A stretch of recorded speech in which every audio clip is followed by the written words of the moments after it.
ঐতিহাসিক দিন, আজ ঐতিহাসিক সাক্ষী হতে চলেছে পশ্চিমবঙ্গ। দুর্নীতিগ্রস্ত সরকারের পতন ঘটিয়ে আজকের ভারতে পশ্চিমবঙ্গে নতুন সূর্য উঠছে। বারুইপুর নগরমণ্ডলের সকল কার্যকর্তা আমরা এই দিনের সাক্ষী হতে এসেছি।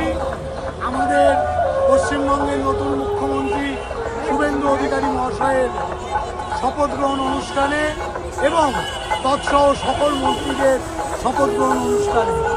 নতুন সূর্য পশ্চিমবঙ্গে।